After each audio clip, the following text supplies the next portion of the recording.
Heath Ledger's fans and family members around the world are in a state of shock. The 28-year-old Oscar nominee was found dead in the New York City apartment he rented on Tuesday. Hollywood shocker, shocking death. Heath Ledger, an Oscar-nominated actor, dead at only age 28. He leaves behind a 2-year-old daughter, Matilda. I feel good about dying now because I feel like I'm alive in her, you know, but at the same hand, you don't want to die because you want to be around for the rest of her life. This all began with a dream. I remember that there was this cute little girl with blonde hair, and she was running around the side of this red brick building. I remember in the dream I knew her, and she knew me, and I heard her call me. She said, "Cammie," and she started smiling, and I was so happy to give this girl a hug, and my arms were outstretched. And right before that moment where I'd scoop her up in my arms and embrace her, she stopped dead in her tracks, like she saw a ghost. And she turned and she pointed and she said, "Daddy?" And right at that moment, it was like the curtains closed on my dream. When she called me about the dream, she just told me that there's this little girl and this song that just kept repeating and going, and it followed her like a shadow. Sometimes I do have songs that come in dreams, but not like this one. It's either usually fragments of them, but they don't come together, like the lyrics and the melody. Everywhere I went, it was like on repeat. I tried to shake my head and get it to leave, and it would still be there. And I'd find myself mindlessly humming it, even at the grocery store. I was at the checkout line. I looked over, and on the magazine rack, those same eyes were staring back at me. And I was like, no, that's her. It was the former actor Heath Ledger's daughter. In the dream with the song, it said, "When you think of me, forget the thorns, remember the rose." And it said right there that her middle name was Rose. So her name was Matilda Rose. The world just stopped. And I felt frozen, and yet everything inside of me melted. And somehow I knew that song was for her. I really don't have a connection with Heath Ledger other than I've seen him in a few movies here and there.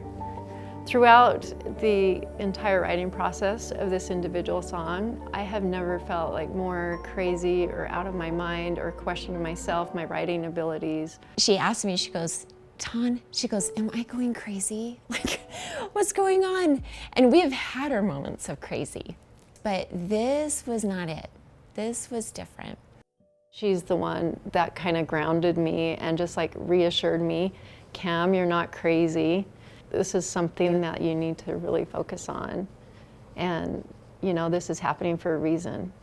And maybe you need to start focusing on this little girl. Maybe she needs to hear this song."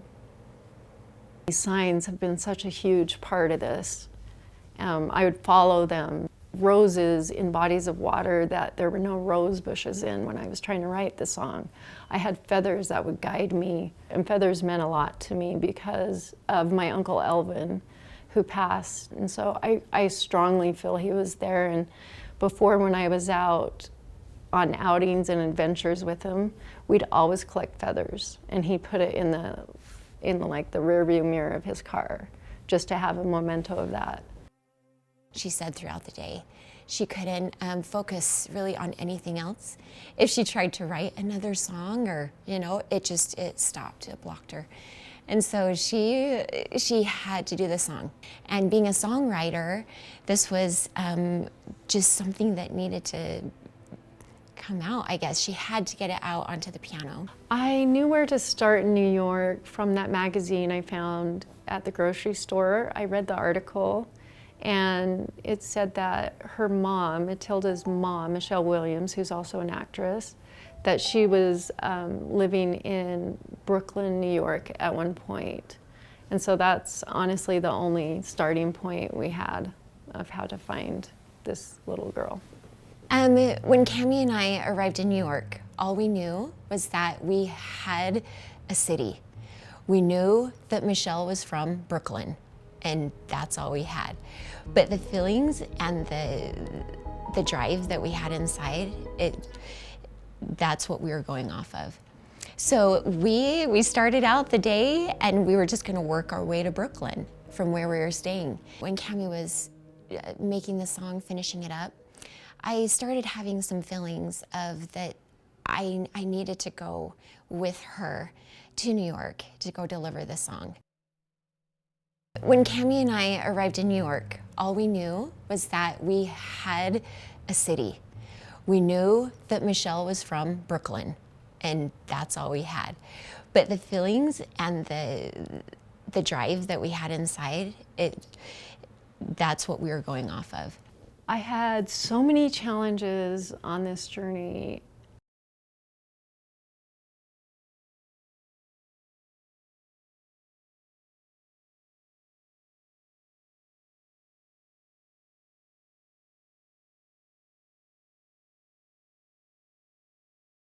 So we started out the day and we were just going to work our way to Brooklyn from where we were staying.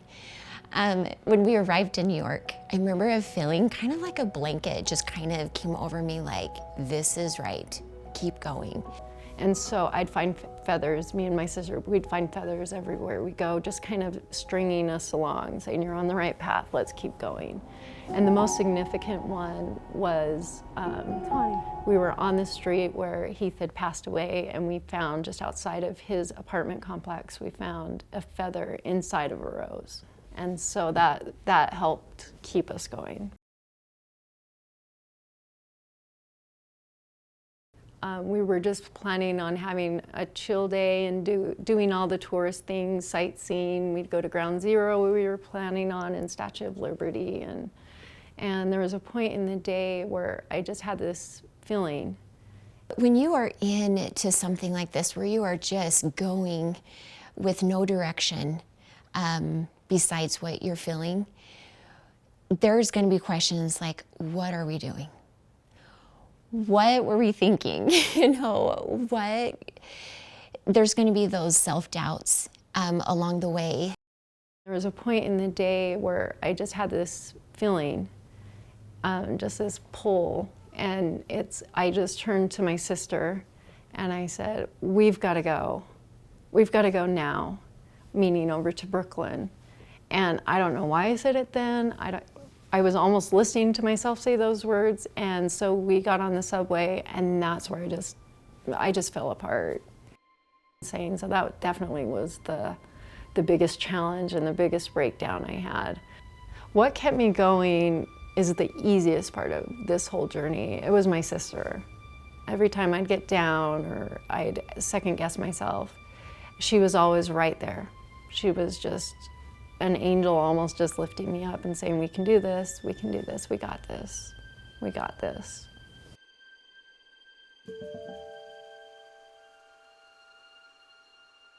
I remember whenever those would come up, we kind of reminded ourselves, like, okay, look at all the signs that have led us up to this. Look at the breadcrumbs that have happened. There's been so many miracles, and windows that have opened up that how could we not keep going?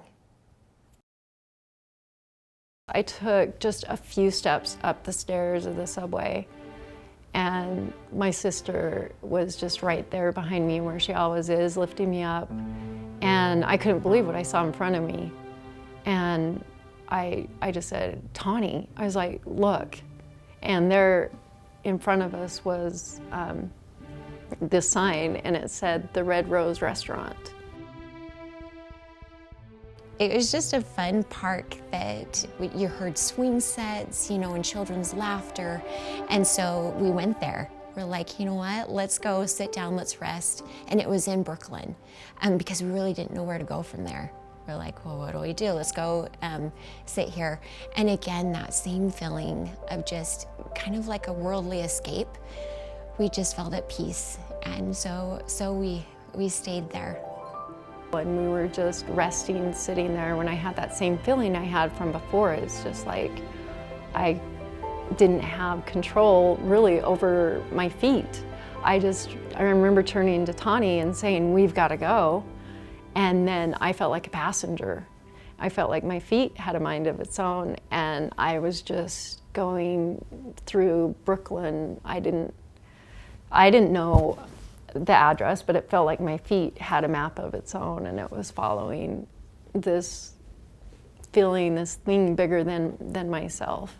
And I remember we were just zigzagging through this neighborhood, and then there came a point, and I just felt that I had gone too far.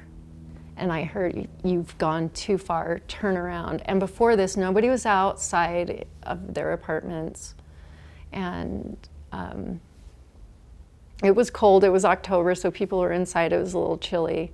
Nobody had been inside of their apartments, and when I had that feeling, just stop, turn around, you've gone too far, I turned around and I saw this little girl, her back was towards us, but there was just no doubt in my mind that that was her. I can't tell you how I know that. I don't think I ever will be able to put that into words. And I just I remember I stopped and Tawny was right there, and she's like, "Cam, are you okay?" And I was like, there she is. And that's the last thing I remember saying to Tawny before I just darted right over to her. And I remember, I mean, could you imagine, like, her nannies were out with her in a little brickstone apartment, and, you know, and I just kind of reached down just, you know, softly, and I'll never forget it. Again, time just stood still, and, you know, it just felt like just warm, and like this heaven and earth connected at that one moment. And I'll never forget her looking up at me with her big, beautiful, you know, blue eyes, and she instantly smiled, and there was some kind of recognition there. And I just explained, and this time Tawny had caught up to me, and it's like, "We came, you know, across the country, we've been looking for you. We have a song to share with you." And we'd also got a blanket to share with her too, with her and her mom and dad on it.